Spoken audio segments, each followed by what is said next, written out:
The desire, the pressure, maybe just the want.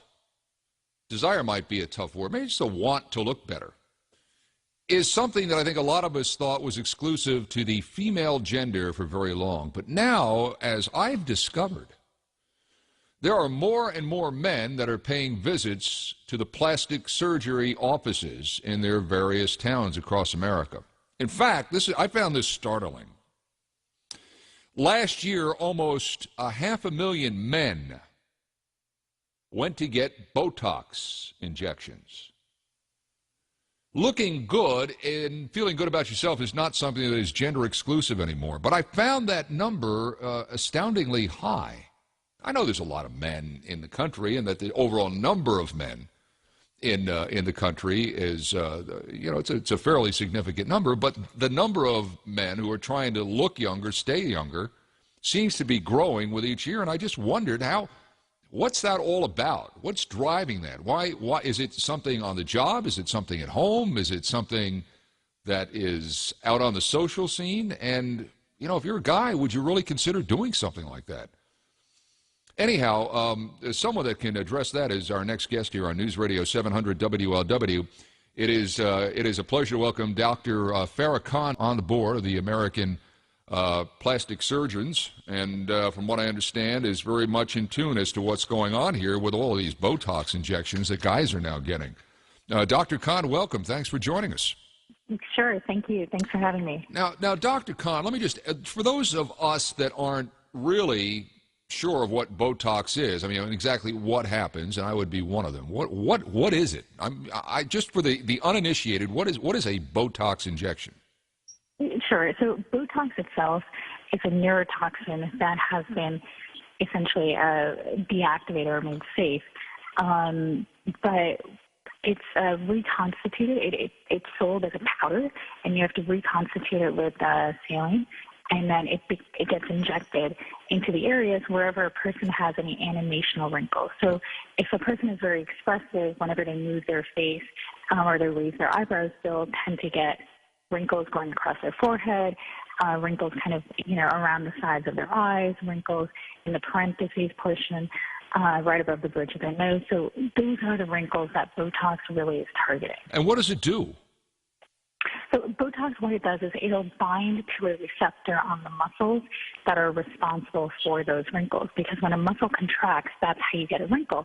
And so essentially it's binding to the receptor and letting that muscle not contract. And does it last long? Are you constantly going back to do this, or you do it once and then you're set for life? It'll typically last anywhere between 3 to 4 months. But what we have seen happens is that as someone uses Botox frequently, their need for it typically grows less as the years go by. And is it something where you can still have facial expression? And that's the key, right? Because you do want to have facial expression. Okay. You never want to have a frozen look, because that actually ages you. And so I think the key is going to a board-certified plastic surgeon or dermatologist, someone who knows the anatomy, so they can put it in the right muscles and not just give you an overall frozen look. Okay, so it a frozen look. So if you have, like as you said, in the forehead, if you have wrinkles in the forehead or perhaps above the bridge of the nose or around the eyes, it would work. If you have deep laugh lines, would that work, or would you need something else for those? For the laugh lines, you typically need fillers, because over there we've lost volume. And so we would just want to, add additional volume. Right. So that would be something like years ago, it probably would have been a product like collagen. Now it's probably something like Juvederm or something like that you would fill in with there. Exactly. Full disclosure, I have had some work done, so I'm just trying to help the uninitiated along here. Now perfect. Yeah, well, some would say I haven't had enough work done. But to the issue at hand, Doctor, why more men? Because this seems like, you know what our society is like. It is much more forgiving for men than it is for women. The trying to stay beautiful and young and all of that, I would not even begin to imagine what the pressure would be on your side of the gender equation, but it seems like now it's coming over to the male side too. Why? What's happening here? Well, still, if we look at the big picture, men only account for about 10% of probably all plastic surgery procedures. But I think with the rise of selfies, the fact that, we're always on Instagram or Twitter or Facebook and constantly posting photos of ourselves and selfies, I think people in general have just become more aware of how they look.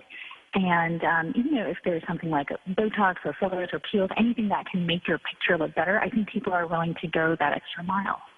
So it's social media that may be driving this, but the other thing I would think too is that if you're in a competitive workplace and you want to be the guy who is viewed as someone who helps lead the company and you're full of energy and this and that, and you're of a certain age, the honesty about it is when a guy gets older and he gets to be like 60 or 70, he's got gray hair and he looks distinguished, people automatically think, hey, there's a guy that knows a lot. Really, he's just some old guy with gray hair. He may not know anything. But when you're younger and you're trying to get ahead of the game, this is obviously a way to make you look like you're still got that energy and that spark, is it not?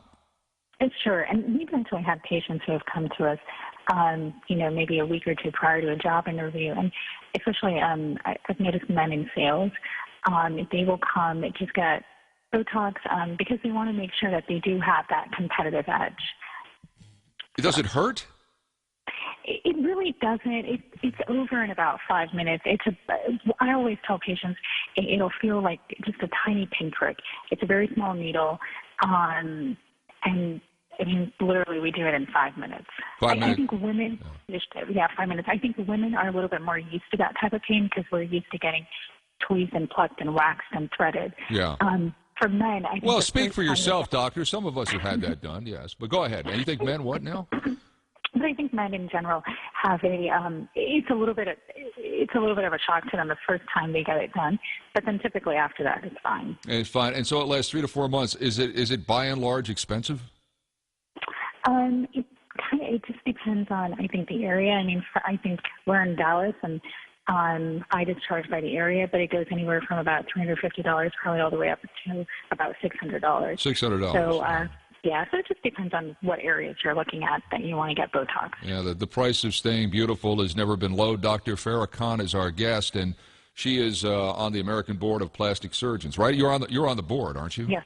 So, I'm board certified. You're board certified. So Mm-hmm. you got a license and everything, and you know what you're doing, which is important. Do you anticipate that because we are as a generation not just trying to look younger, we are getting younger. The older part of us is dying off. The younger keep coming through. Do you sense that most of this resurgence or this interest in male patients is coming from a lower end of the demographic? Where is it starting right now?